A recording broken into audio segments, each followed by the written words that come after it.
Millions of television viewers know the story of the Bradys, a model family who lived in a model house. I think there is an innocence about it that people gravitate toward, not because they expect that that's really the way it is, but because it's a nice example of how it might be.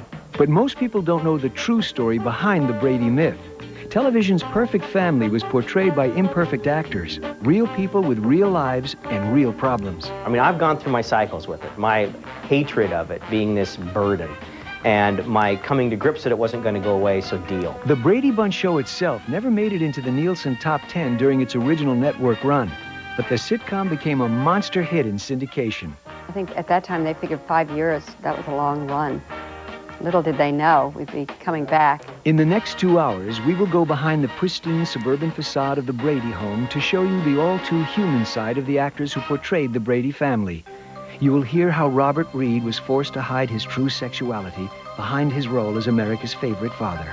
I sympathize with him because here he is, the father of America, and he can't come out of the closet.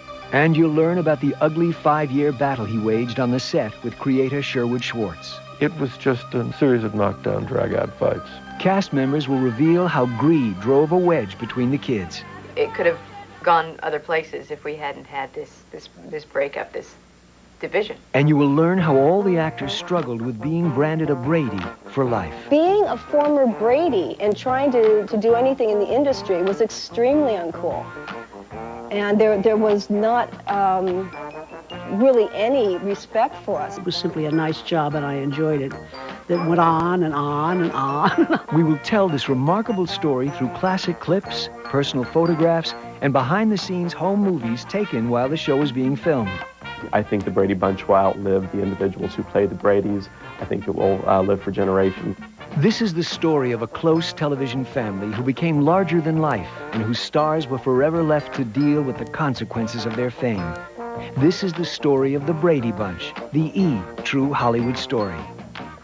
The dream of being one of the world's Her life's ambition was to be a star. Could never recover from the public scandal.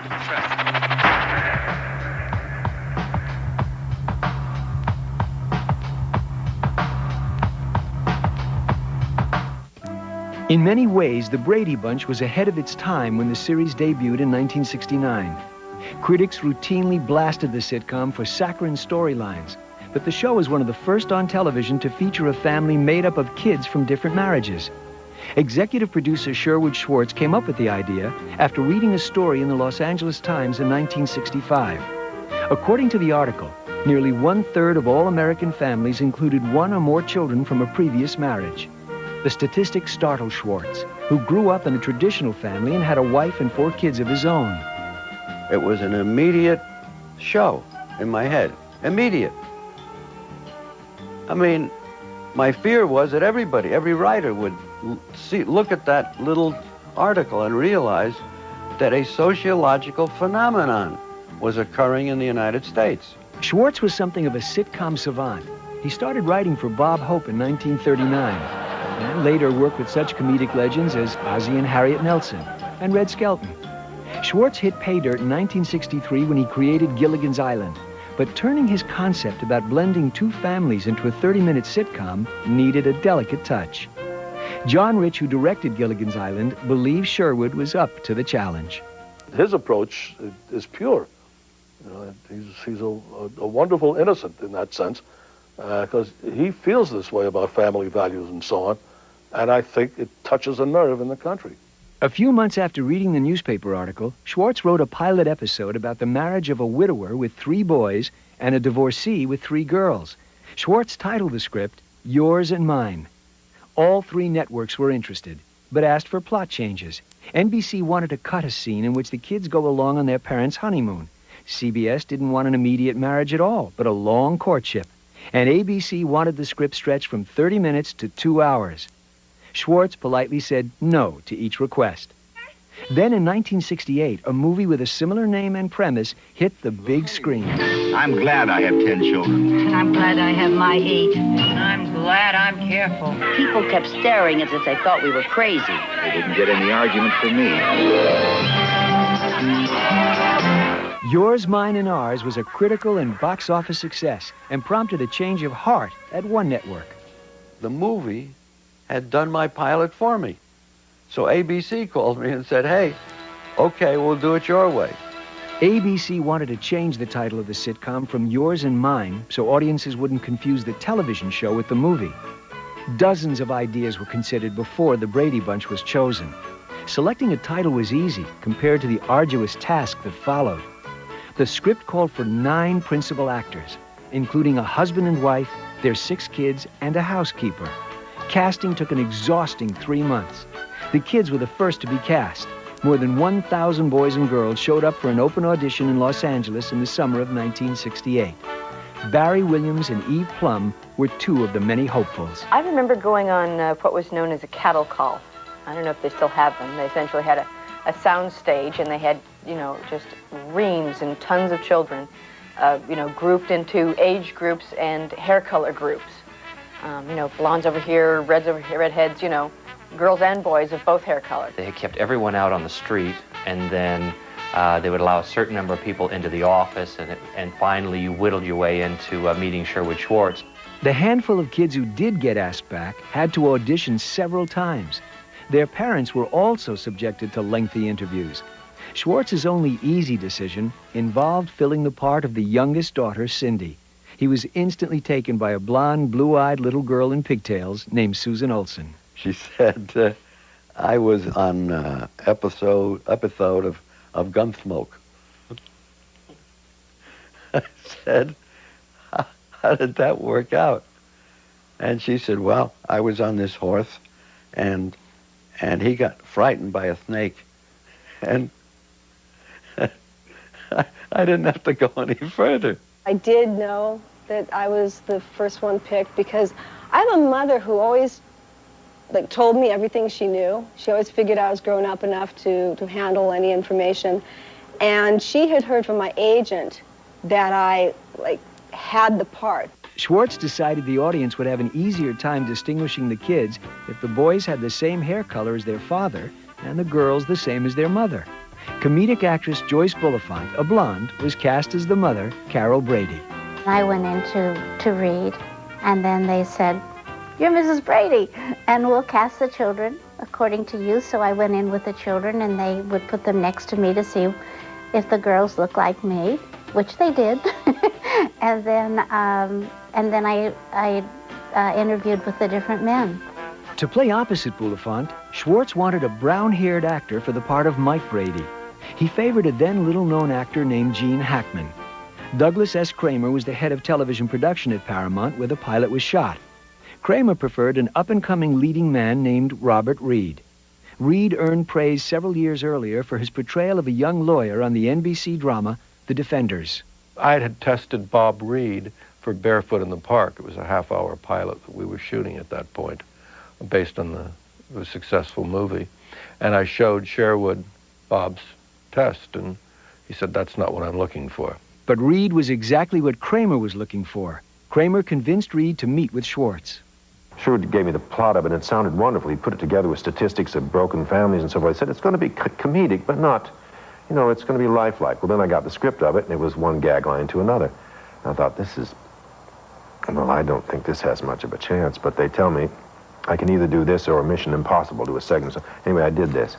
Reed was offered the role, and despite strong reservations, he accepted. With the lead actors in place, Schwartz made his final choices for the kids. 12-year-old Maureen McCormick was cast as the pretty oldest daughter, Marcia. 9-year-old Eve Plum, who was called back because of her resemblance to Joyce Bulifant, was selected as the emotional middle child, Jan. And 7-year-old Susan Olsen was the innocent youngest daughter, Cindy. The boys' parts went to 14-year-old Barry Williams as the hip oldest son, Greg. 10-year-old Christopher Knight was cast as the scheming middle kid, Peter. And freckle-faced Mike Lookinland, who was 7, played the shy youngest son, Bobby. I got the job because my hair color was right, and I looked like I could be, Robert Reed's son. And it wasn't a talent audition. It was essentially a look audition. And that's about what I had to offer back then, too, because I wasn't really much of an actor. Casting was completed when veteran actress Monty Margetts was selected for the part of the housekeeper, Alice. But just 3 days before the pilot episode was shot, an unforeseen crisis occurred. Studio executives had been interested in auditioning well-known Broadway actress Florence Henderson for the role of Carol Brady. But Henderson's schedule made her unavailable until long after everyone else read for the part. I got a call from my agent saying they want you to come down to Paramount and meet John Rich and Doug Kramer and Sherwood Schwartz and all these people I had never heard of. And I said, why? And he said, for a new TV series. And I said, I don't want to do a TV series. I live in New York City. Henderson eventually changed her mind, and at the last minute, Schwartz and the studio executives decided to let her audition. Everyone was so impressed that Florence was immediately offered the part. Schwartz had to break the news to Joyce Bulifant. I called her up and I said I had to talk to her about something. And she says, fine, come over. So I went over and we talked. And I said, there's been a change. Florence Henderson, who was scheduled to test, wasn't available. She has come out and she's very good. To think that you've got the lead in a series and then you don't have it, that's tough. That was not the last change. Henderson was not as naturally funny as Bulifant. So, Monty Margetts was replaced by funny lady Ann B. Davis, who Schwartz felt could provide the necessary comic relief. Davis won 2 Emmys for the role of Schultze on the popular 1950s sitcom, The Bob Cummings Show. Seems a shame to just let it go to waste after we paid the money and everything. And I could, I let it go to waste. Davis was performing at a nightclub in Seattle when she was summoned to the Brady Bunch set. They said, you're on, Ann. We're going to buy you out of your last week in the nightclub and come down and shoot the pilot. So I didn't know all that was going on. I just knew it happened very fast and it sounded pretty good to me. With the show's first crisis resolved and casting finalized, shooting of the pilot got underway in September of 1968, more than 3 years after Sherwood Schwartz first pitched his original idea. At least one cast member bet the Brady Bunch would be short-lived. I thought to myself, no one will ever see it again. But they can't take this. We didn't do anything worth doing. I wouldn't have given it a nickel's chance.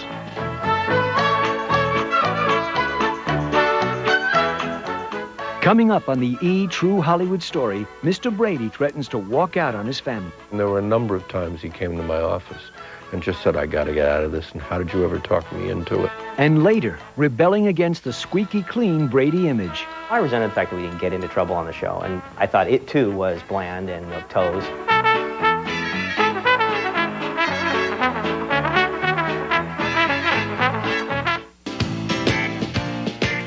After 3 years of development, months of auditions, and 2 last-minute cast changes, the Brady Bunch was ready to roll in the fall of 1968.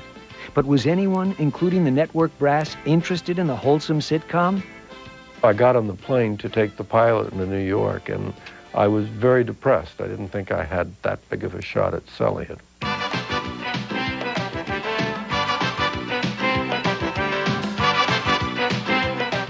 The Brady Bunch pilot was shot in September of 1968. In the episode, widower Mike Brady and divorcee Carol Martin get married and then decide to take their 6 kids on the honeymoon.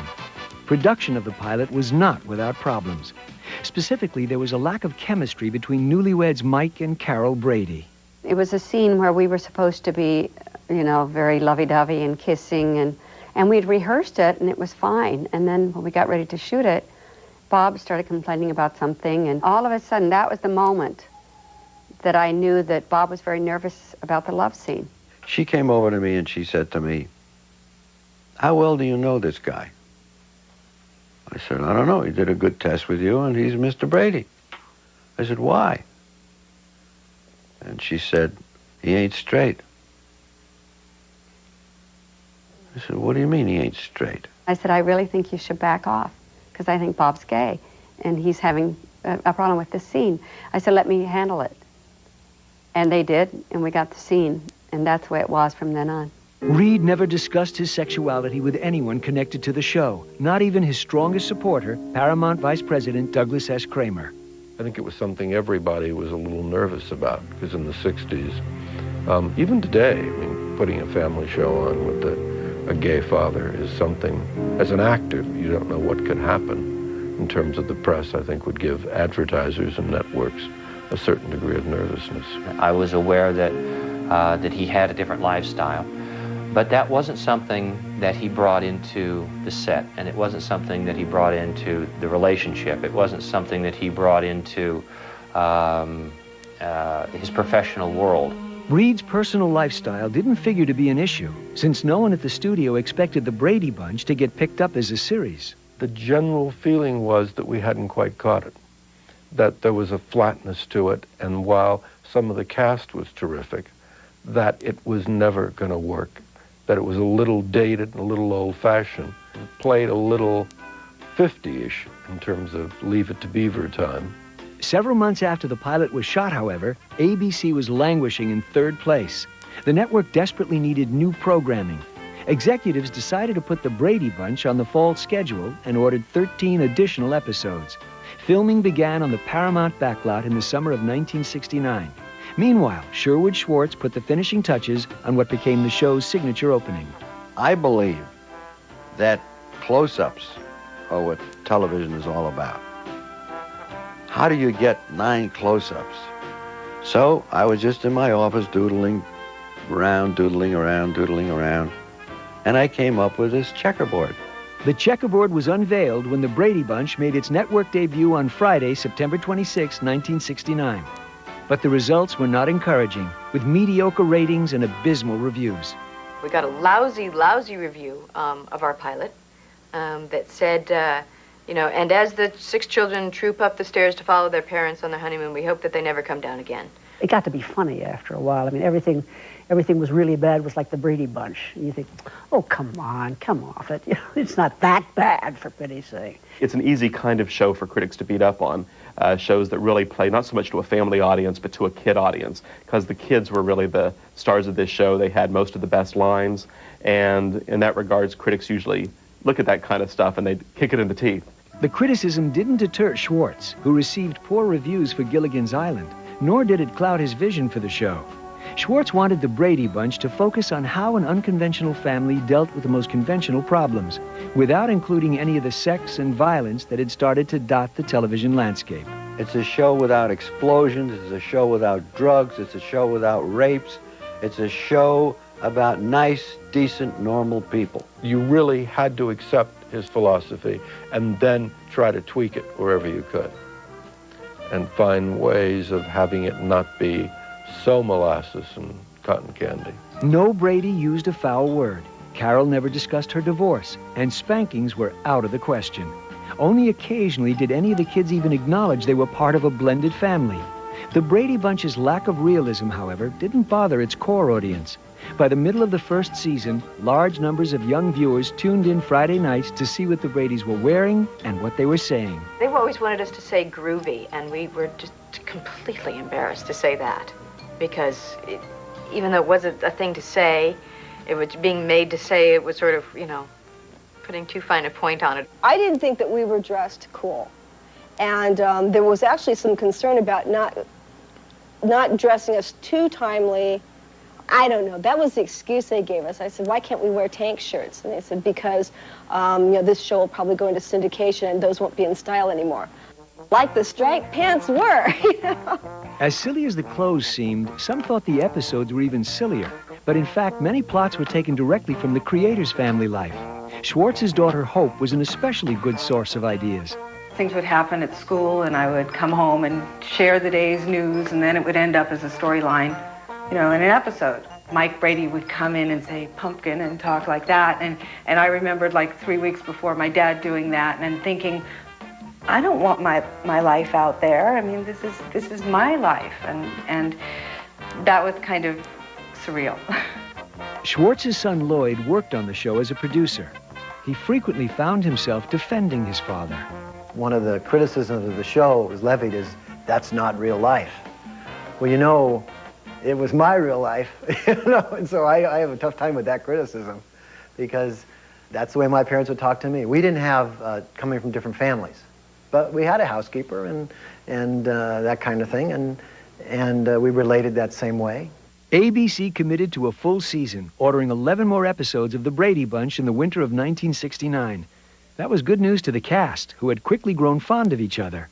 Well, the great thing about our show, and it sounds really schmarmy and sweet and cute, but it's absolutely true. We all got along really well, to the point where guest stars would come on the set, and the set was so happy and nice that they wouldn't want to leave. We did have a good time doing it, and that was maybe the nicest part of it. It was a great environment to go to work. The exception was Robert Reed, who didn't feel comfortable doing comedy. Reed studied at the British Royal Academy of Dramatic Arts in London and performed Shakespeare on Broadway in the 1950s and early 60s. When I was very young and stupid, I wanted to be the world's greatest classical actor. And then a few years later, I thought, well, I'd just like to be a good classical actor. Then it all changes. Director John Rich and co-star Ann B. Davis noticed Reed's uneasiness. He had come from a rather wonderful series called The Defenders with E.G. Marshall, and he was the young attorney, and they had done serious work. I think he was looking for that, and he was wrong in taking the role. Bob was not a happy man on that set, because for one thing, he didn't want to do the pilot. It was a contractual thing. He had to do the pilot. And I think he was disappointed that he sold. I mean, he had quite a classical training background. And I don't really think that working on a children's show was his idea of where he wanted to go with his career. Mm-hmm. And so that, there was that tension right from the start. In public, though, Reed downplayed his unhappiness. Shoot, I was doing a play in New York at the same time I was doing The Defenders. And I'd play comedy at night and drama in the daytime. First of all, I think as an actor, when you're doing something that's supposed to be funny, you can't wait to, you get off stage and you're serious. Or if you're doing something that's serious, you can't wait to give a gag line when you get off. It's an easy transition to make, I think. But on the set of The Brady Bunch, Reed sang a different tune. His frustration over the role of Mike Brady led to frequent open arguments between he and Sherwood Schwartz. Reed threatened to quit several times the first season. There were a number of times he came to my office and just said, I got to get out of this, and how did you ever talk me into it, and I can't deal with this man, and a couple of times he threatened to hold press conferences and do things. He was just not a happy camper on our show. I tried to get off it at least 3 times in the first year, and it was a constant struggle for him all the time. Although Reed never followed through on his threats to quit, he continued to fight with Sherwood Schwartz, his son Lloyd, and anyone else in power. Reed's major gripes revolved around the scripts, which he thought were juvenile and full of factual errors. He wanted better scripts. And I go, Bob, we're not doing Shakespeare here. Remember that. This is situation comedy with the, the underlying word being comedy. And sometimes he'd find that difficult. I think he really wanted to be doing Shakespeare and grander things. He once walked off the stage because the script had the wrong population for Poughkeepsie. Instead of 430,000, it was 480,000. I said, well, the writer probably used the previous, you make excuses. It was a lunatic picking, He's not talking about the drama. He's not talking about the comedy. He's talking about simple facts that you can look up in an encyclopedia, which he used to do. By the end of the first season in the spring of 1970, The Brady Bunch was pulling in modest ratings, and the show's lead actor was constantly threatening to walk out. The prospects didn't look good for a second season.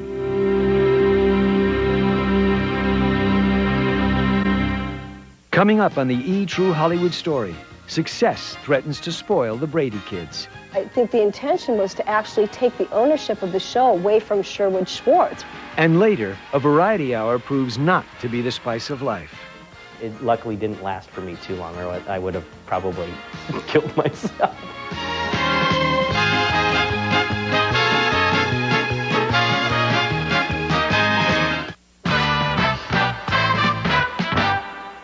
Robert Reed played the part of the perfect father well, but he detested the role of Mike Brady. Reed's displeasure added to the first season woes of the Brady Bunch. After the show debuted in 1969, the series generated lackluster ratings and terrible reviews. But the feel-good sitcom would overcome those hurdles and find a loyal audience. I used to get letters, almost always from girls in their teens, 12 years to 15 years, around there, saying, I'm leaving home, I'm coming out to Hollywood to become part of the Brady Bunch.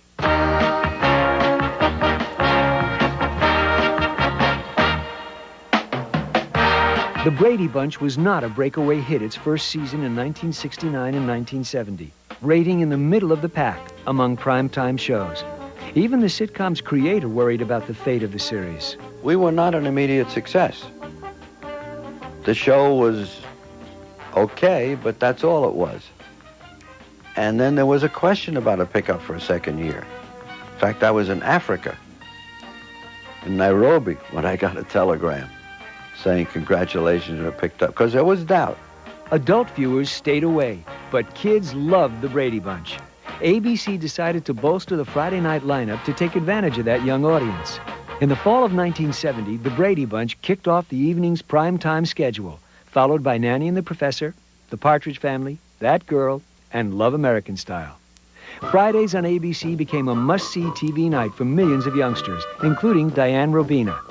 As an adult, Robina renewed interest in the show by bringing it to the Nickelodeon cable network. I was 9 years old, and I remember very vividly with all my friends, all my girlfriends on Kent Avenue, Friday night, that was our equivalent of TJIF. We would watch the Bradys and Partridge, so it always had this great place in my heart. In its second season, the Brady Bunch remained dedicated to solving kids' everyday problems in 30 minutes or less, always with a happy ending. Isn't it nice to have a life that any problem you have is going to get solved in 23 and a half minutes? My daughter, when having turned 14, asked me one time when I came home, says, "Why aren't you like that at home?" And I said, "You don't give me a 28-minute problem." You set it up and you write it out and you solve the problem and everybody ends up living happily ever after, unless you have a two-parter, and then you've got to leave a little hook at the end for that. The Brady Bunch was also one of the first television series to show a husband and wife in a romantic relationship. Episodes often ended with Mike and Carol Brady kissing each other goodnight. Those scenes were particularly difficult for Robert Reed. It was interesting when we'd have a love scene. It would usually be at the end of the day because they would save those scenes for when the kids, had to leave and all. And sometimes I would see Bob's heart actually beating through his pajamas. And, I had a lot of compassion. I sympathize with him because here he is, the father of America, and he can't come out of the closet. Bob Reed never flaunted his sexuality. He was what he was, and my concern was that he was a nice human being for the most part on the set. He was a good friend, and he was a great actor. Reed never warmed up to the character of Mike Brady. He found some personal comfort, however, by developing close relationships with his co-stars off-camera. Although he was married briefly in the 1950s and had a daughter named Karen, Reed treated the Brady Bunch kids as his own, showering them with gifts and once taking them on a cruise to England. I always felt like there was a hole in Bob's heart because he didn't have his little girl, and that I think sometimes all the love that he had for Karen went to us kids. Despite whatever problems he was having on the outside of the set, he was always very committed to our cast and to the kids in particular, and we had a great fondness. Off-camera relationships also developed between the kids. When you're somewhat isolated, as we were, at least during the months that we were filming, I mean, we weren't really hanging out with a whole lot of other people. What other guys our age are really around? And, sure, each one of us, had a partner. Barry Williams only had eyes for Maureen McCormick. It's no secret that she developed into quite an attractive young lady. And I think given all that history, it was only natural that there was some overlay.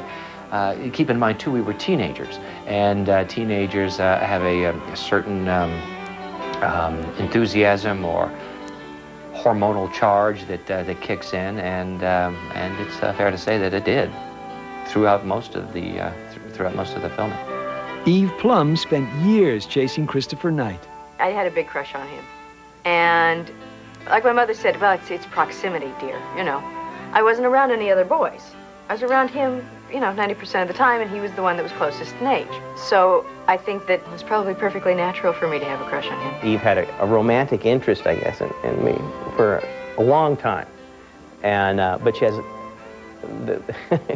a lot of patience. And finally, near the end, I finally, woke up and saw that there's this beautiful girl here, and she's interested in me. Even tiny Susan Olsen developed a crush on her counterpart, Mike Lookinland. Well, he was kind of aggressive. You know, he'd come up behind me and hug me, and, you know, it's all so innocent. I mean, we didn't know how to make out. We just, I love you, I love you.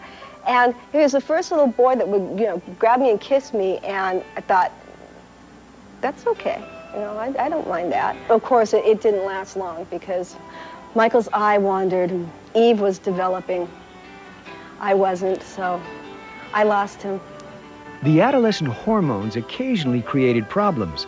Producer Lloyd Schwartz took over directing duties on one episode in which Barry had trouble hiding his feelings for Maureen. And I realized that this was becoming romantic. See, the young guy, the young girl on the bed, this is romantic. They are brother and sister. It's not supposed to be romantic. I go, what am I going to do? And this was not in any book I'd read about directing. What if the brother and sister are hot for each other? And I finally took Barry aside and I said, Barry, now look, Maureen is a very pretty girl, and we both understand that. But what's much better for you, instead of going around after her, because this could be a problem for all of us, she's got pretty friends. Just use her to get to the friends. And Barry bought this. By 1972, Barry, Maureen, and the other kids on the Brady Bunch were the idols of millions of teenagers. We had no idea how popular we were.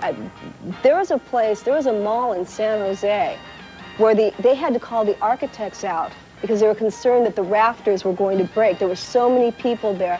The viewers' love affair with the cast created a marketing boom for the Brady Bunch.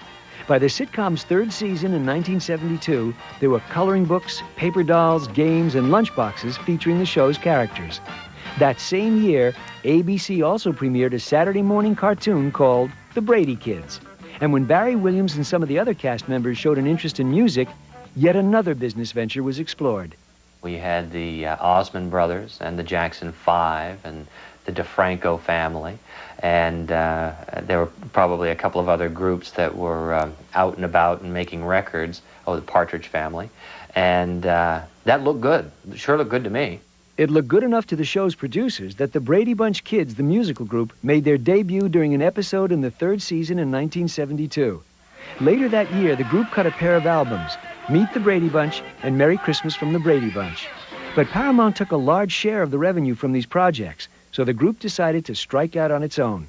In 1973, the Brady Bunch Kids developed an act and took it on the road. Ladies and gentlemen, the Brady Bunch Kids.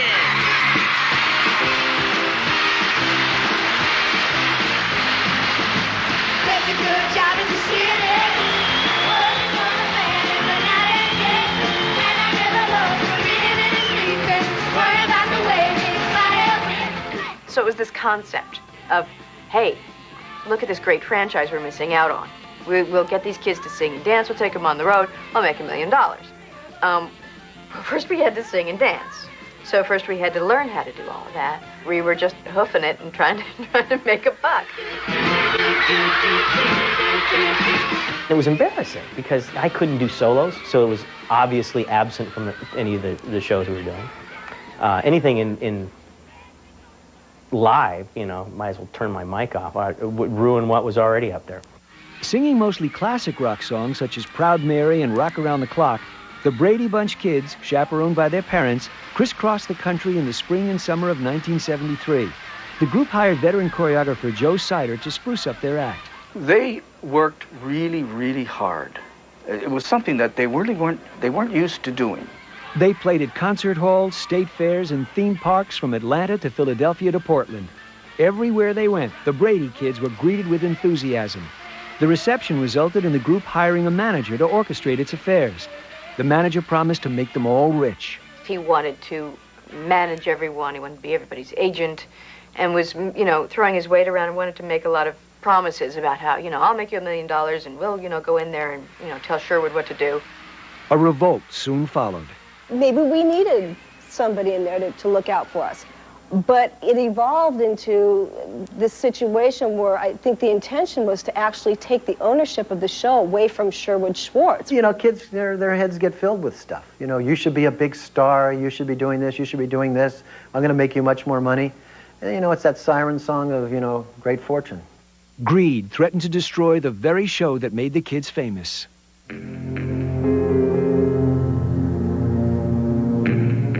Coming up on the E! True Hollywood Story, the bunch breaks apart. We had ideas for directions that we might go that would be in our best interests, whether or not they were in the show's best interests. And later, Mrs. Brady's search for inner peace. I don't like to not feel good in life or be happy. And I had reached a point in my life where I wasn't.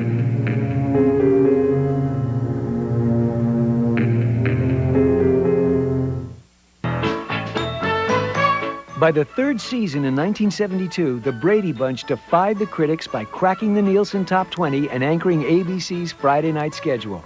But while the network harvested millions in advertising revenue, the people who played the Bradys were basically salaried employees. To capitalize on their fame and make some money, the younger cast members formed a musical group, the Brady Bunch Kids.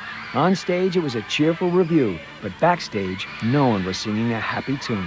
That divided our group and fractured our group almost irreparably.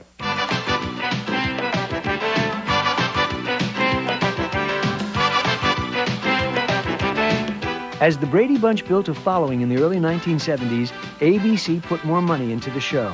New storylines called for location shoots in the Grand Canyon and Hawaii. The Hawaiian episodes that we filmed, in some respects, was built around my surfing. And growing up in California, the only thing I'd been longer than a Brady was a surfer. Celebrities were also frequent guest stars.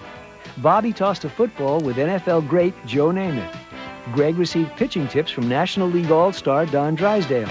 And Marcia was escorted to her senior prom by pop idol Davy Jones of the Monkees. It was the first time I'd gone on a show, and I was Davy Jones. Instead of an actor, playing a part, I was playing myself. So I figured, hey, I've made it, The Brady Bunch Kids musical group, formed shortly after Davy Jones' appearance on the show, cut several albums that year. And in the spring of 1973, they went out on tour.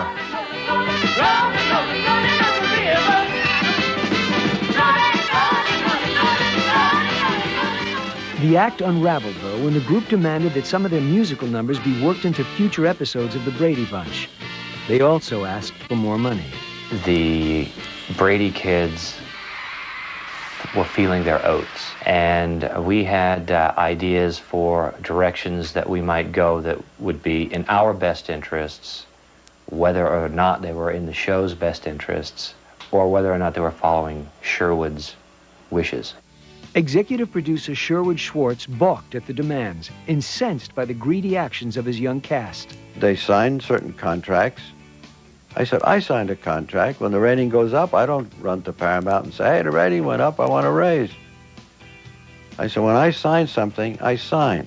Tough negotiations with Sherwood Schwartz were too much pressure for Susan Olsen and Eve Plum. Disheartened, they left the music group. Maureen McCormick soon followed. And by August of 1973, the Brady Bunch Kids were history. We were really starting to get popular, and I think that it could have gone other places if we hadn't had this breakup, this division. That's the kind of stuff that you usually see immediately on a show, the politics. And it took 5 years for that to develop in our show, but it did happen. A divided cast returned for a 5th season of the Brady Bunch in the fall of 1973. The atmosphere became more stressful during filming of the first episode, shot at Kings Island Amusement Park in Ohio.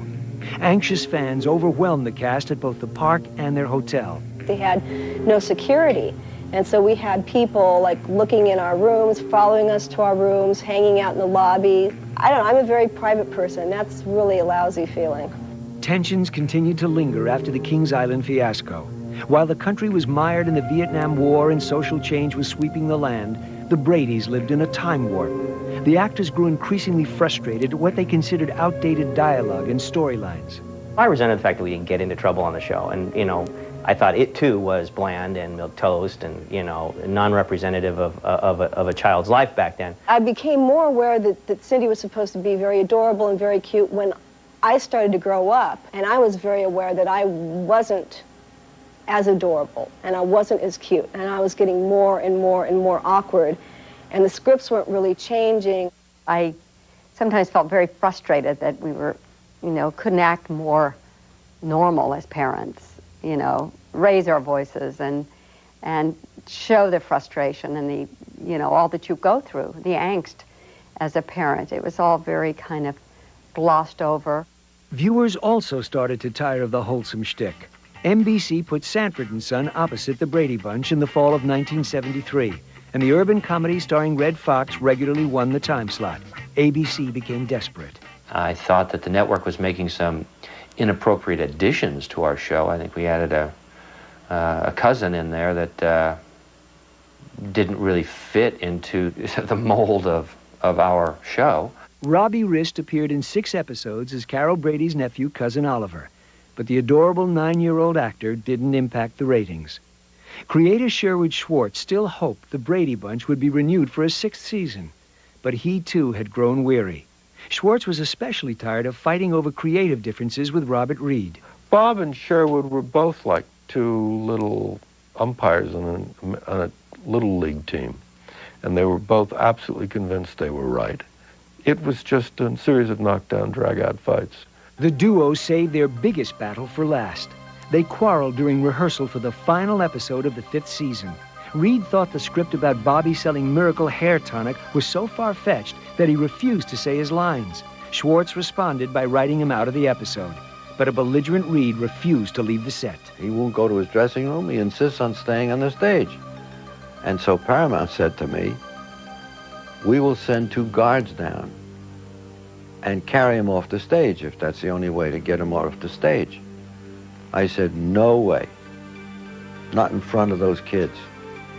I don't want to see Mr. Father, Mr. Brady, carted off the set by 2 uniformed policemen. And the interesting thing about that is that Bob would not leave. He would sit in the background and watch. He's a very complex man. Reed eventually left the set on his own and did not appear in the episode. Infuriated, Schwartz told studio executives that he was fed up with Reed's antics and suggested the character of Mike Brady either be recast or killed off if the show was picked up for a 6th season. The constant bickering, coupled with declining ratings, were more than enough for ABC. Pretty much out of the blue, on I think it was a Wednesday or Thursday afternoon, I got a call from a gentleman at the network, and he called and said that it was his unpleasant job. Well, first he said, I'm sitting here, Barry, with now a half-gone bottle of bourbon. And I said, well, sounds like you're having a heck of an afternoon. And he said, yeah, but not so pleasant. I've been given the task of informing the cast that the series has been canceled, and there'll be no more new shows. After 117 episodes, The Brady Bunch was canceled in May of 1974. The sitcom's demise was a mixed blessing for the cast. I could have done it for another few years. I wouldn't have minded at all. I enjoyed that. I liked the people. I liked the people on camera. I liked the people off camera. I would have enjoyed doing it for quite a while. I had bought in a little bit and gotten used to some of the adulation, so saying goodbye, that wasn't going to be something easy to do. But nonetheless, I had another impulse to, just want to just throw it all away. By the last year, I was ready to go. I think I was, 15. It'd been 5 years, so I may have been ready to go anyway. No one was more excited about the cancellation than Robert Reed, who finally had the opportunity to go after the serious roles he desired. In 1975, the 43-year-old actor earned his first Emmy nomination for his portrayal of a father and husband who becomes a transsexual on the CBS drama Medical Center. He added a second nomination later that year for his performance as decadent millionaire Teddy Boland in the popular miniseries Rich Man, Poor Man. Reed's obsession with shedding his Brady Bunch image did not carry over to co-star Florence Henderson. In fact, she embraced her motherly persona and in 1975 began a 21-year run as the spokeswoman for a cooking oil. When chicken tastes this good, as crispy as it should, the reason's really so easy to see. The chicken's got a certain... I'm capable of playing many characters, but I don't use that as an excuse. I think that's an easy way out to say I was typecast and I couldn't override that. I just don't think that way. The chicken's got a certain Wessonality. Ann B. Davis never worried about being typecast either, having worked steadily in television for 20 years.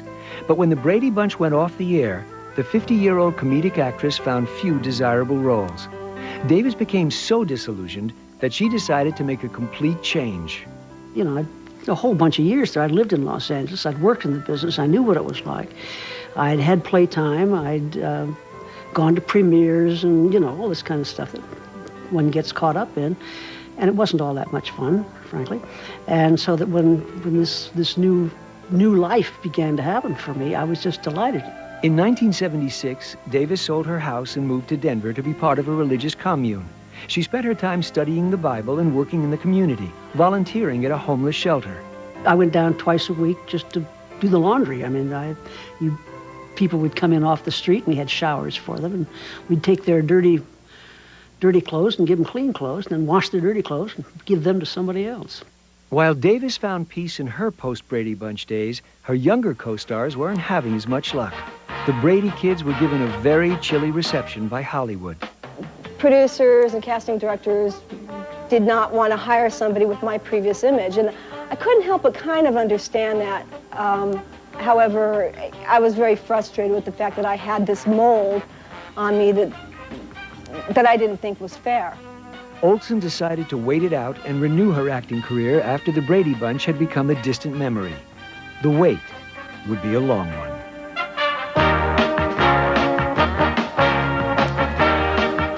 Coming up on the E! True Hollywood Story, the Brady's embarrassing return to television. It didn't make any sense for this nice family that has family problems suddenly doing variety. And later, a tragic loss. I got a call from him a couple of weeks later saying, Florence, I didn't really lie to you. He said, I really thought I would, but he said, I'm not going to make it.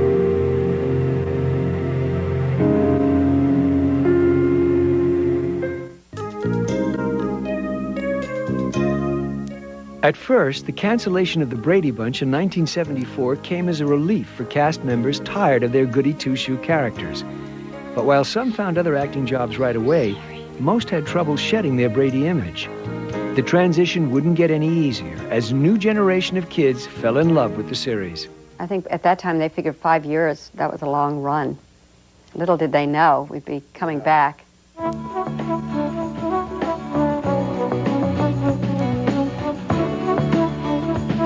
The Brady Bunch was never a favorite of the critics, and the sitcom was similarly disrespected within the entertainment industry.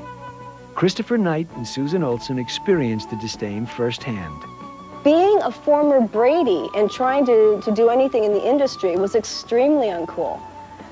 And there was not really any respect for us. It's like, oh yeah, you were on that stupid Saccharine Sweet show. And it's like, well, I didn't write the scripts. If you're not respected and you're a Brady, you become a real easy mark. You got a target the size of Nebraska on your back. The backlash was also humbling for 19-year-old Barry Williams. The role of Greg Brady made him one of the biggest teen idols of the early 1970s, and he thought the whole world wanted his services. I had attitude about it. Somebody very innocently might say, gee, Barry Williams might be right for this role in this movie. We'd like him to come in and audition or come in and interview or read. And I might come back with, hey, if you want to see what I do, turn on the TV. That attitude, needless to say, did not endear Williams to Hollywood casting directors. All the time that I started in the business, from the time I was about 10 until 20, it had all been one straight rise. So why then at 20 should it take a nosedive? And when it did, it is extremely humbling and it is extremely difficult to adjust to. Eve Plum was the only Brady kid able to shake the typecasting problems that plagued her co-stars. Months after her high school graduation in 1976, Plum landed a leading role in a controversial television movie. I think every actor wants to play somebody who's bad, you know. So he's doing the bad thing. So I got to play a teen prostitute. And of course I was so naive. You won't forget me. You'll come for me. Anytime you need me. But I need you now. Plum received glowing reviews for her portrayal of Dawn, but similar roles diminished as the Brady Bunch became a hit in syndication. By 1976, the sitcom aired every afternoon on television stations across the country as well as abroad. the reason that we keep watching them, even though they're corny and dated, is because we're kind of satisfied by the fact they do wrap things up in a nice, tidy bow, and they kind of go down painlessly. It's kind of like taking very, very good tasting medicine. The shows were painless for everyone except the cast members. The actors received virtually no residuals as the Brady Bunch began its highly profitable syndication run. As I look back, they got us for so little, and then the residual contracts were not very good. So Paramount Studios has made so much money off of that show. Clearly frustrated, Florence Henderson, Maureen McCormick, Susan Olsen, and Mike Lookenland decided if they couldn't cash in on the Brady show, they would cash in on the Brady name. In the spring of 1976, they resurrected their Brady Bunch characters during a guest appearance on ABC's popular Donnie and Marie show. Surely you have time for a cold drink. What do you have? I have an assortment. Any kind of milk you want. Any kind. I don't want any milk. Me neither. It's funny because as uncool as I thought that would be, or as uncool as I knew it would be, I really, really wanted to do the show because I wanted to work with these people again. I wanted to work. Yes, Greg left us and moved to Milwaukee. He's gone to college? No, he's trying to get a date with Laverne and Shirley. We've been trying to find a teenage boy to replace him. And we had to have someone wholesome enough to fit our image. That installment of the Donnie and Marie show earned a blockbuster rating, prompting a call from then ABC production chief Michael Eisner to show producer Marty Krofft. He called me up one day and he said, hey, he said, how would you guys like to leave the Donnie and Marie show and do something really, do something really special? And I said, well, what's that? He said, well, how would you like to do a variety hour with the Brady Bunch? Krofft's small production company was not about to lock horns with the powerful Eisner. So in the summer of 1976, Krofft went to work on the Brady Bunch variety hour. Reassembling the cast was his first hurdle. He promised me everything but the moon.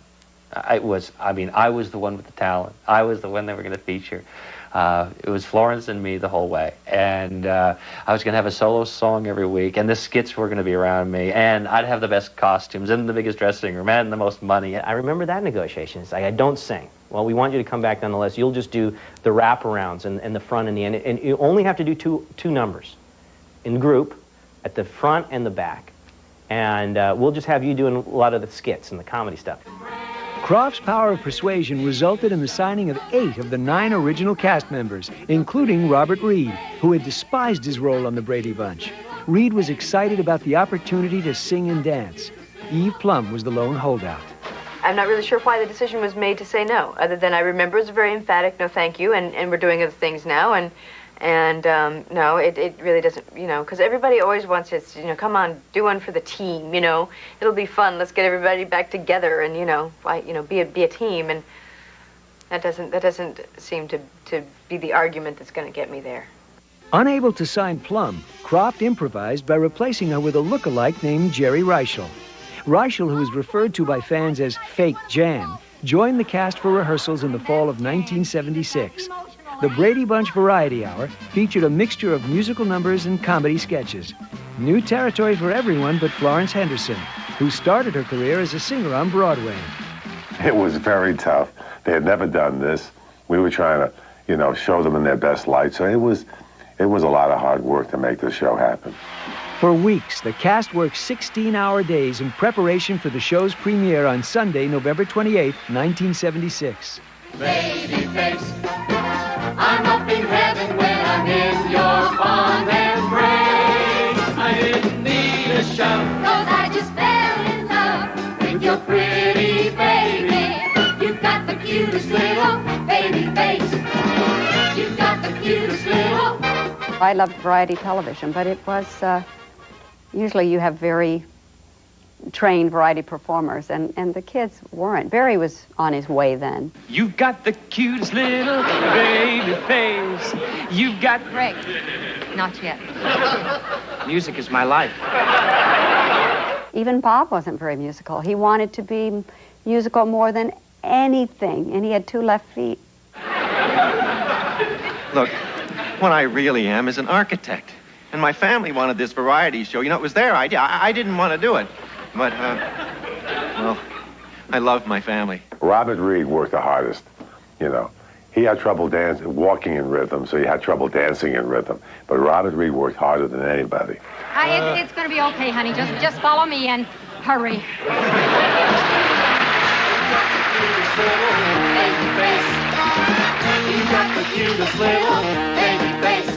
The lack of musical talent didn't seem to bother viewers, who were anxious to see how the Brady kids had grown up. The Variety Hour was the evening's highest-rated television show. ABC executives promptly asked Croft to turn it into a weekly series. The show was retitled The Brady Bunch Hour and returned to the air 2 months later in January of 1977. Guest stars included such big names as Tina Turner, Charo, and Farrah Fawcett and Lee Majors. Miss McBride, I'd like you to meet Mr. and Mrs. Majors. Oh. As the world knows, he is the $6 million man, and she is, of course, one of Charlie's angels. Yes, Mr. Merrill, we have seen them. The Bradys are on TV, too, and they're only on once a month, but, well, they're decent people. But audiences were less interested the second time around. The Brady Bunch Hour sank in the ratings after the first airing. I don't think it flew because I don't think there was a public there willing to embrace the Bradys as performers and singers. And as we've talked about, there were varying degrees of ability here. It was a little embarrassing. I was never a fan of disco music, and here we were doing all these disco songs and such, and I didn't think it was a great show, but I was really eager to do it because I like to work. It luckily didn't last for me too long, or I would have probably killed myself. I just don't think it's not working, and I'm very, very sorry. Oh, that's all right. No, it isn't. You see, you don't want to do it, and I don't want to see it. In May of 1977, after 8 shows, ABC pulled the plug on the Brady Bunch Hour. The news was a relief to the cast, who had grown embarrassed by the show. And it was especially good news for Sherwood Schwartz. The creator of the Brady Bunch opposed the Variety Hour from the start. It didn't make any sense for this nice family that has family problems suddenly doing variety. It didn't make any sense. I thought it was ridiculous. It was just ridiculous. Despite being left out of the creation and production of the Variety Hour, Schwartz didn't let the show's failure sour his feelings about the Brady Bunch. The sitcom, which was thriving in syndication, remained dear to his heart. Schwartz vowed to bring America's favorite family back to television again, this time on his terms.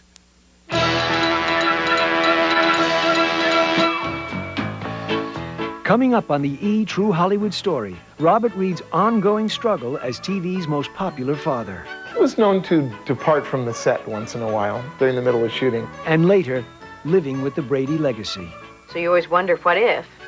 But as far as regretting it, no. Sometimes I wish it would go away, yes.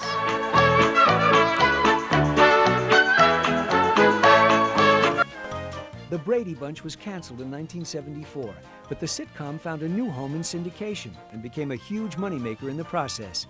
But Brady cast members didn't share the syndication windfall, so the actors returned to television in a hokey Variety Hour. The audience didn't buy the show, and neither did the cast. But the Variety Hour wasn't the end of their television projects, not by a long shot. I'm sorry I can't be more philosophical about the Brady Bunch. It was simply a nice job, and I enjoyed it.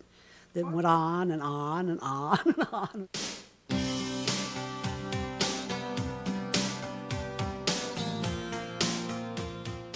Pretty blonde Maureen McCormick was among the most popular Bradys. Her role as Marcia was a hit with girls who wanted to look like her and boys who wanted to date her. But McCormick, like many of her co-stars, had trouble capitalizing on her fame. In the late 1970s, she appeared in a string of forgettable B-movies, such as Skate Town, USA, and Moonshine County Express.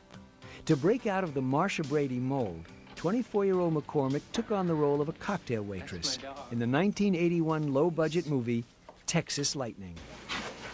You better get out of here. Why? I ain't done nothing. Will you kiss me?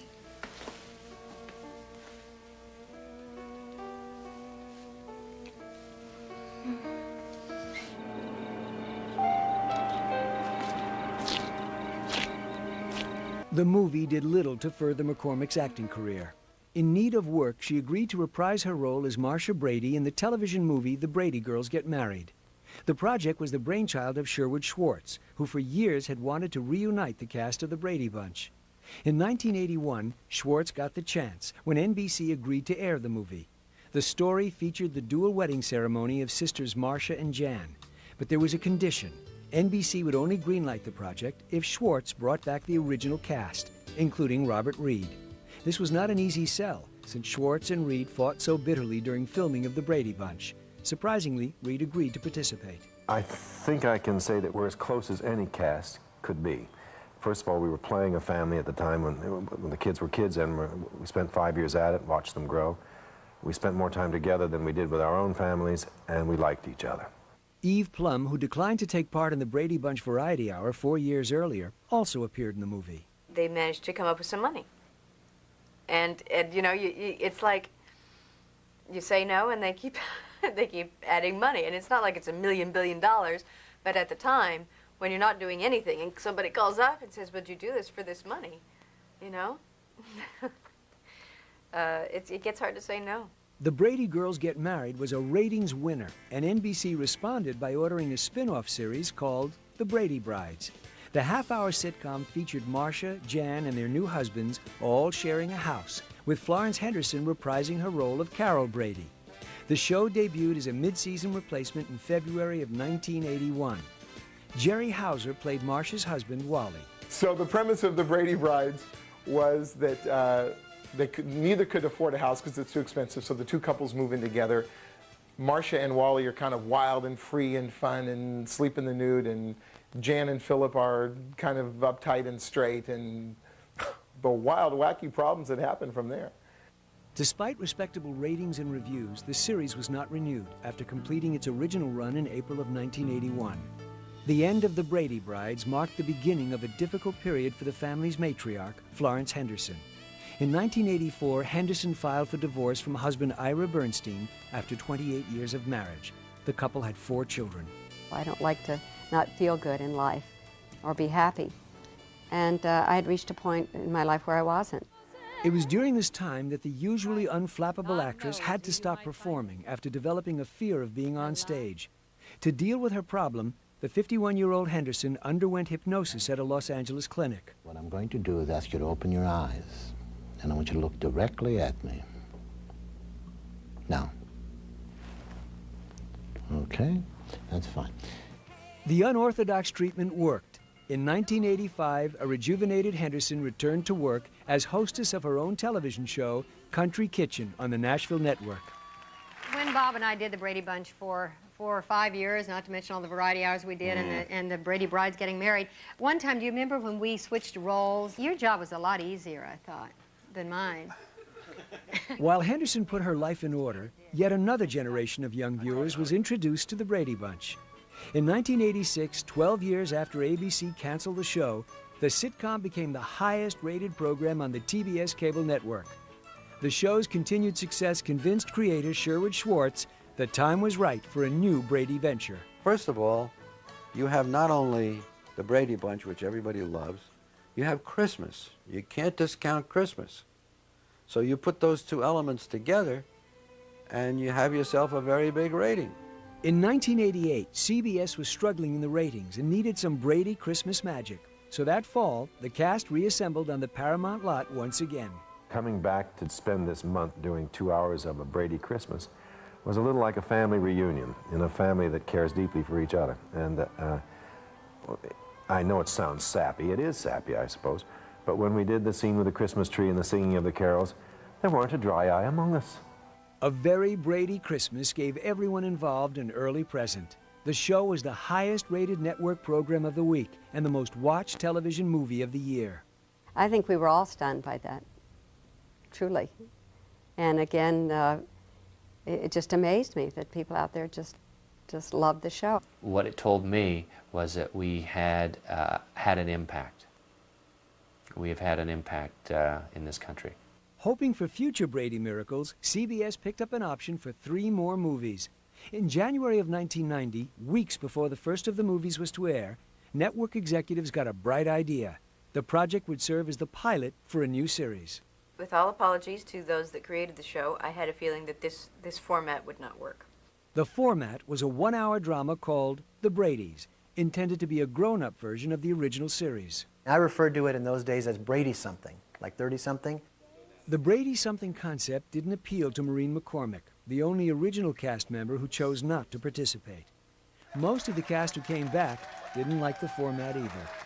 Eve Plum, Susan Olsen, and Maureen's replacement, Leah Ayres-Kalish, openly made fun of the show. Yeah, the show is really expanding. This hour-long format has a lot, allowed yeah. us to... When do we do the one where we all go really- up to a commune and the drop commune- acid? Drop acid, I think, is the 7th episode. Right. Yeah, that's right. Yeah. The Bradys premiered on February 9th, 1990. My family, come up here and join me. The first episode of the series earned respectable ratings, but the reviews were harsh, even harsher than when the original Brady Bunch premiered in 1969. We liked them in that little time bubble as cute, unaffected kids, but the idea of them coming back as adults, and especially when they try to do it as an hour-long drama, or a dramedy, you know, sort of like a comedy drama sort of thing, always like reaching for the sentimental heartstrings. That was pretty painful. We started off getting bad reviews again, and I'd forgotten. Because by that time I was used to being loved by great handfuls of people at a time who had loved the show for years and years. And so when we started getting bad reviews again, I was really taken aback at first. Then I remembered, we never got good reviews. The negative reviews hurt the series, and the Bradys began to slide in the ratings. Tension on the set was particularly high, especially between old rivals Sherwood Schwartz and Robert Reed. There would be many days that Bob would be upset about the scripts or upset about the way certain things were going. And he was known to depart from the set once in a while during the middle of shooting. Bob was even more cantankerous than usual. He just had so much angst and so much going on. I don't think he was that well at the time. And I know that he needed to really conserve his energy, and he would pretty much disappear when we weren't working. In fact, Reed wasn't feeling well and did his best to conceal his deteriorating health from everyone, including his daughter Karen. Worried co-stars and close friends such as actress Anne Haney knew there was a problem. You sort of suspect. You think there's something awry here. It's something bad.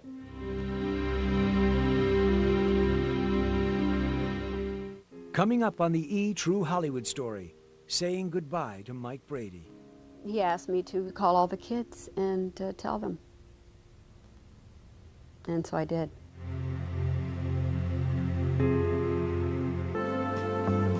The Brady Bunch reunion shows in the 1980s were a mixed blessing for the cast, who liked the paychecks, but had long ago tired of their characters.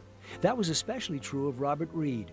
Although he hated playing Mike Brady, Reed could not walk away from the role. Being a Brady paid well, but money wasn't the only reason Reed stayed with the part he despised. I think he was so protective of, you know, Mike Brady and the Brady Bunch and all of that. In the end, although he had put up so much of a fuss, I think he realized the impact that here he was, America's favorite father.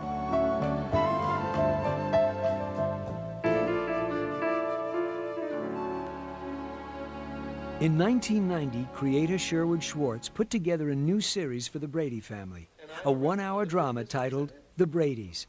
The updated version of the original sitcom was awkward from the start. They tried to make a serious drama out of it, and I think that made it kind of laughable because you have Marcia with the drinking problem, but it's resolved in an hour. There is something, I mean, I don't want to offend anybody, but I think the show is very, very superficial. The new storylines didn't make sense to Robert Reed either, and he openly criticized Schwartz and his staff. While Reed's co-stars were used to his antics, they felt the show's scripts were not the only reason he was upset. I saw him taking these huge pills, and I said, Bob, what's the matter? He said something about his stomach was bothering him and so forth and so on, and I just thought to myself, I'll bet you he's HIV. I never voiced it, but I thought it. In March of 1990, The Bradys was canceled, and Florence never spoke of her fears. A year later, in the spring of 1991, 58-year-old Reed tested positive for HIV. His health quickly deteriorated. Reed's condition was further complicated by the onset of a form of cancer known as colon lymphoma.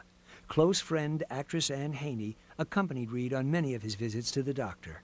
He had decided that he could beat them both, but he had to take the battles one at a time. So he decided to beat the cancer, and he and his doctors agreed to a very aggressive treatment. By November of 1991, Reed was undergoing extensive chemotherapy treatments. Too weak to work, he spent most of his time alone at his elegant Pasadena home. You always respected Bob's privacy. And I would call him and we'd make a date, and then he'd call me and say, I really don't feel up to it today. And I knew that he probably didn't want me to see him, not at his best. Reed's condition did not improve. No longer able to care for himself, Reed checked into a Pasadena hospital on May 1st, 1992. It wasn't until he went into the hospital that he really then gave up, you know. Not gave up, but he sort of recognized that this is what it was going to have to be. And then his physical presence changed. Frail and barely able to speak, Reed broke the news to his television family for the first time. I got a call from him saying, Florence, I didn't really lie to you. He said, I really thought I would, but he said, I'm not going to make it. And I kind of gulped, and I said, I need to ask you for another favor. And, well, this is always hard. So he asked me to call all the kids and tell them. And so I did. And it was really tough for all of them. So when Florence called and said that he was ill, you know, I was pretty sure what it was. And yet still I was like, I was busy composing a letter to him because I knew Bob was really, really private. And I thought that he probably wouldn't want visitors unless, you know, unless he requested visitors. And also, I think I was really scared. Susan never had a chance to mail her letter. On May 12, 1992, just days after the phone call, Reed passed away from complications of AIDS. He was 59. He was just somebody that I'd worked with very closely and looked up to. So it's very hard. He was also just so wonderfully sweet and such a great role model and such a great teacher that it was very, very difficult. Very sad. And it'll continue to be. I'd known him for worked with him for 20-odd years. Of course I was sad. It's too young to go. Shortly after Reed's death, several tabloid newspapers ran articles revealing his homosexual lifestyle and HIV-positive status. Details the intensely private Reed never discussed with anyone other than a few close friends. It was not the way he would like to have been remembered. He would prefer to have been remembered for his body of work rather than his personal life, but he also knew that would never happen, of course. Sherwood Schwartz, who cast Reed in the role of Mike Brady in 1968 and then lived to regret the decision, did not attend the memorial service. I had some concern when Bob Reed died of AIDS. I thought that would hurt the syndication. It didn't matter at all. Nobody cared. They loved him as Mr. Brady, and that was the end of it. Reed gave one of his last interviews to his television son, Barry Williams. In the late 1980s, Williams decided to write a book chronicling his experiences as Greg Brady. Growing Up Brady was released in 1991, shortly before Reed's death. The book included extensive passages which detailed Reed's bitter battles with Sherwood Schwartz and his son Lloyd. He was trying to control the family. And if he's controlling the family, and he is the head of this family, then I have no place in the family, and Dad has no place in the family, and he has to get rid of us, which he kept trying to do. Williams' book gave America its first glimpse into the intimate details of one of television's most beloved families. But Williams saved the juiciest gossip for himself.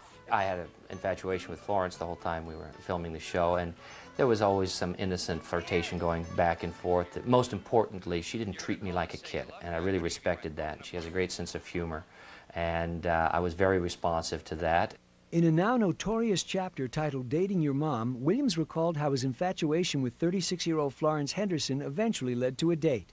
In 1970, when Barry was 15, the two took in dinner and a show at the famed Coconut Grove Club in Los Angeles.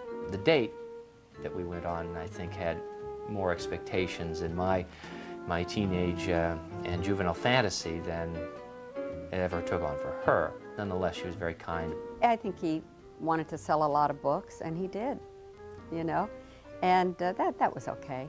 I mean, if you read the book, you see how innocent our date was, but people would just love to think that, you know, there was incest on the Brady Bunch.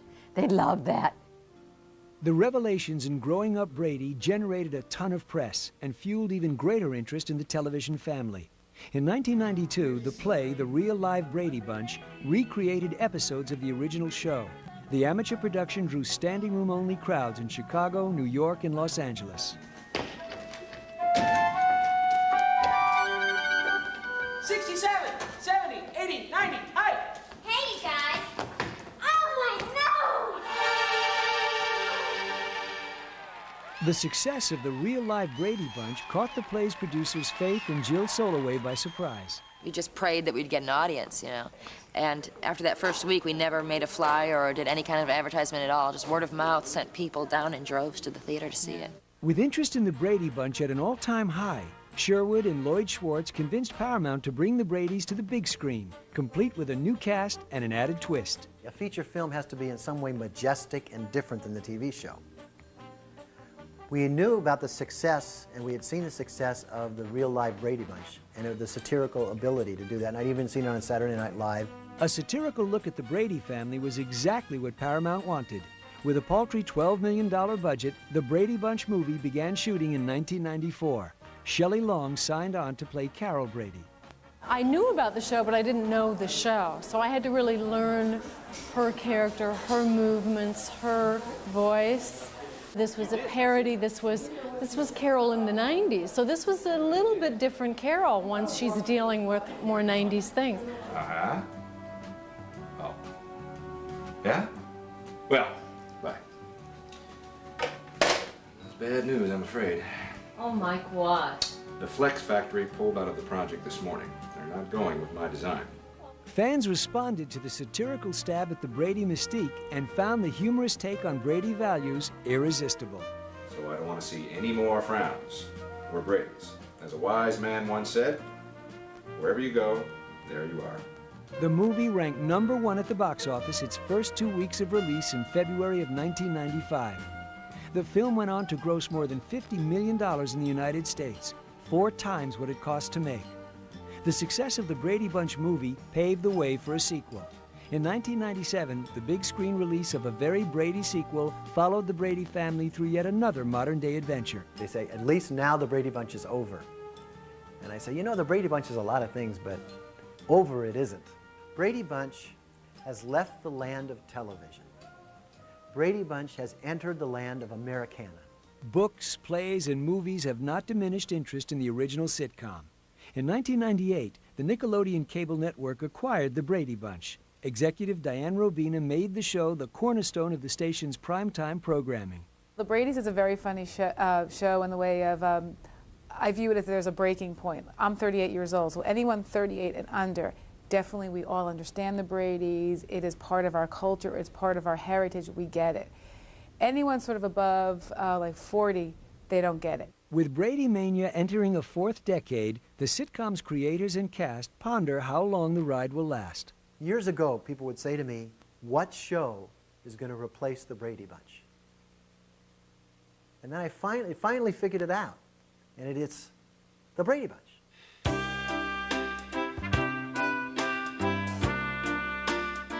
Next on the E! True Hollywood Story, coming to grips with being a Brady. I have not had to live my life being recognized as a Brady and being celebrated for something I did 30 years ago. No matter how old we live to be, there will only be 5 other people on the face of the planet that will ever know what the experience was really like.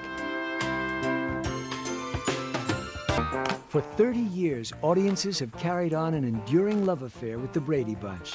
The sitcom's surprising success has been both a blessing and curse for the cast, who have become immortalized as television icons. However, their inability to shake the Brady stereotype has made for a difficult past and an uncertain future. They have an expectation of how you're going to be, and when you're not that, then they get disappointed.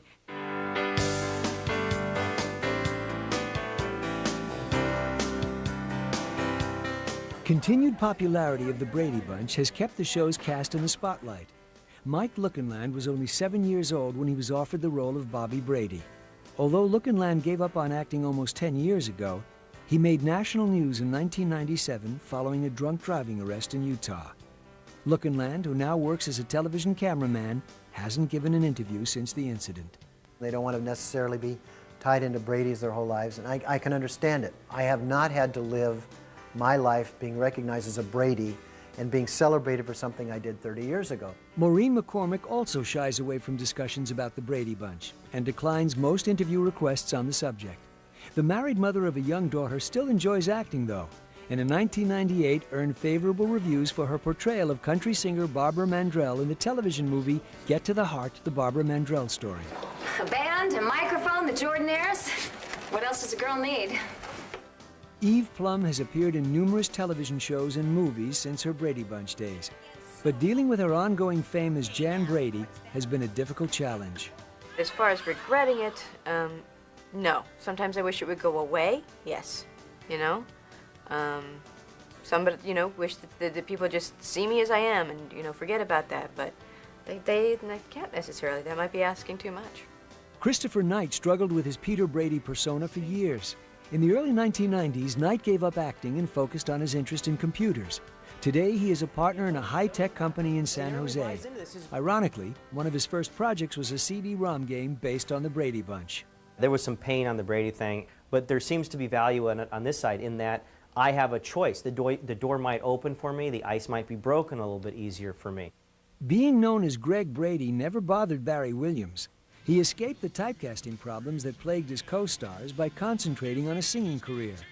He has performed in nightclubs across the country and appeared in several Broadway musicals, including The Music Man and Victor Victoria. In theater, you go up, you sing your song, you read your scene, you take a look, and you know you're either right for the role or you're not. And I find that television is so personality-driven, so perception-driven, and so incestuous that sometimes you're fighting elements that you can't possibly compete. Susan Olsen had the toughest time escaping her character, the pigtailed and lisping Cindy Brady. Olsen had surgery to lose her lisp, changed her hairstyle, and even sang in a rock band. Over time, however, she learned to cherish the show and her sibling co-stars. I think that there's always going to be something that binds us together in the fact that, you know, no matter how old we live to be, there will only be 5 other people on the face of the planet that will ever know what the experience was really like. Although she doesn't like to cook, Ann B. Davis cashed in on her image as the perfect housekeeper by co-authoring Alice's Brady Bunch cookbook in 1994. In 1998, Davis retired to San Antonio, Texas, where she remains committed to a life of religion. I really don't care to perform on stage or off anymore. I've really done that. I'm very happy and content with my life, the people that I share my life with, and the place that I've come to live. And I'd just rather not do that anymore. And if God is good, he'll let me retire. No one has embraced the success of the Brady Bunch more than Florence Henderson. The eternally youthful Henderson has springboarded her role as America's best-known mother into a steady stream of work in television, movies, and on stage. In 1996, she was honored for her achievements with a star on Hollywood's Walk of Fame. Henderson never tires, though, of talking about the show that made her a star. I think this show represents something that everyone longs for in life, whether you're gay, straight, whatever you are.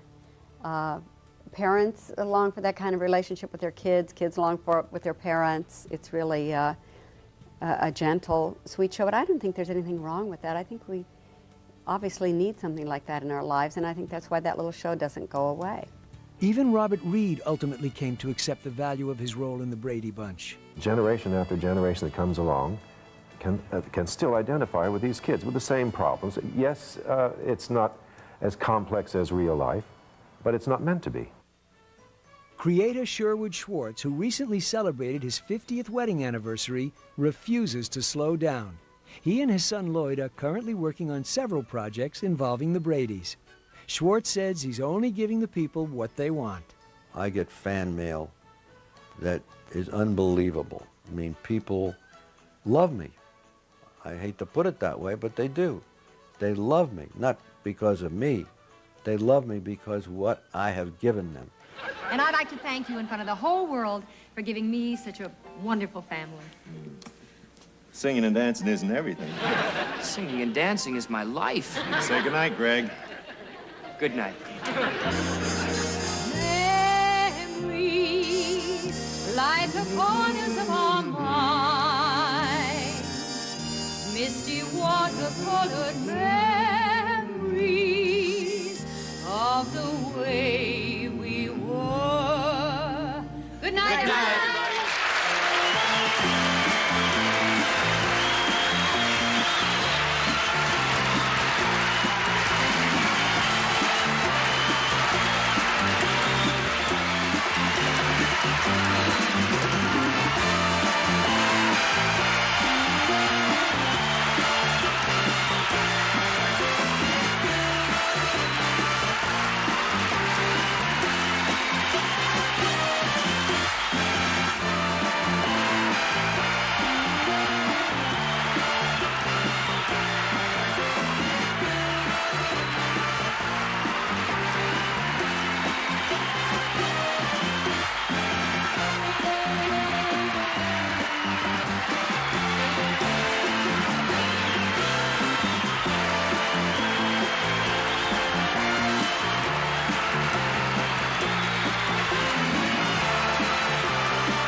Of Pier 1. Get in touch.